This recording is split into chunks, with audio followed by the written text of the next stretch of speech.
You can get both of that in there, on my bagger.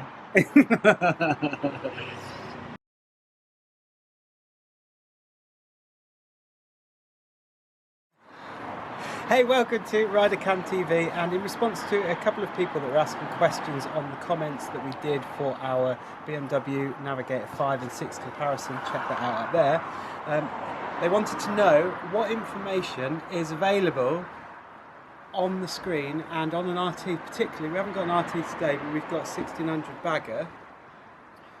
Are you able to scroll in and out of the maps in the same way, or are you not? So that's what we're going to have a look at. BMW Navigator 6 inside this beautiful, beautiful bagger machine. And if we have a look at the screen, now we've got a scroll wheel to change different settings, and you can literally go through the settings. However, on our GS Adventures, to scroll in and out of the sat-nav, I'm showing you the sat-nav now. Yeah. To scroll in and out of the sat-nav, you could just use the wheel. I'm going to show you the wheel. Just moving the wheel like that to do it. However, just have both of them in the shot.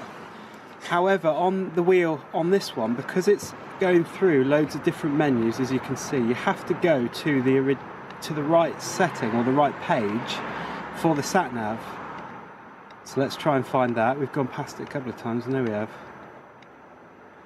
I reckon it says navigation. There you go. There we are. So it's a navigation page, but your wheel only scrolls up and down, as you can see it going there. So it doesn't actually activate the zooming in and out of the sat-nav. So you actually have to be on either one of these to zoom in or out, and then push the wheel, and we'll show you that in a second, push the wheel to actually zoom in and out, which isn't that great because I've just gone the other way rather than zooming in, and it's taken me back to a completely different menu. So now you've got to keep going back through to find the menu, to go to the zoom down, to then press right on the wheel to zoom out, which isn't very intuitive at all.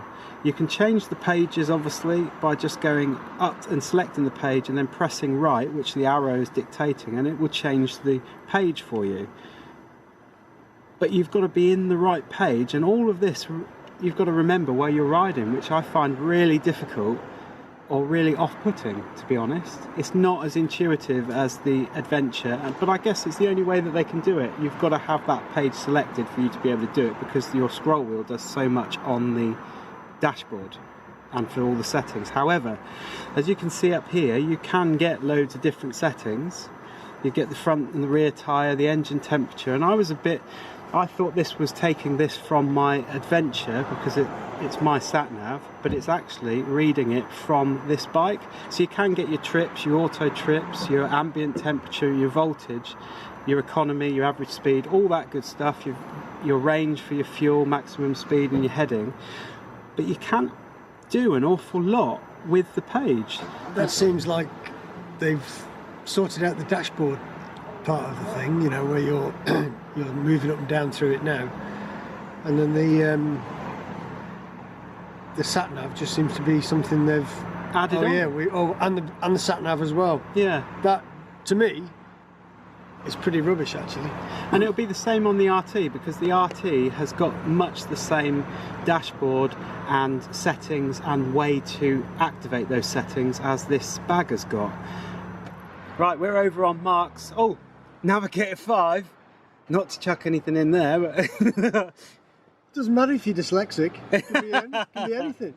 Okay, so we've just looked at the screen that's on the Bagger, which is the same as the one that's on the RT, and we've seen the problems that seem to be not very well thought out, I think. So if I just press the map icon here, we have a map that comes up.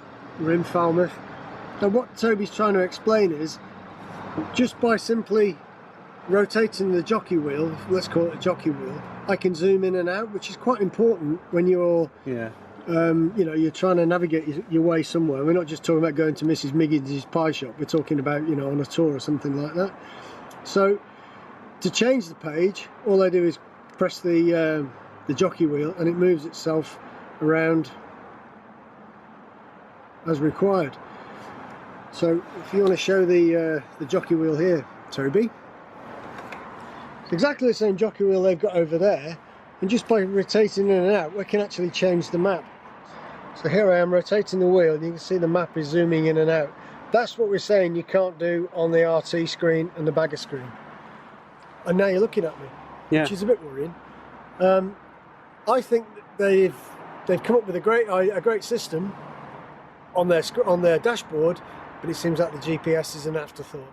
So hopefully that's explained that even though you've got the functionality of the sat-nav on the RTs and the 1600s, it's really good. You've still got the touchscreen, but you haven't got the same ability to use the scroll wheel or jockey wheel, as Mark was saying, on the RT or the 1600 like you have on the GSA. You've got access to much the same information, but you've got to be really careful about what you click on and how you click it and where you move the wheel, because if you're not in the right page for the setting, it won't work. So bit of a thumbs up to have the sat nav there, but a bit of a thumbs down for having to remember so many different things to get it working properly.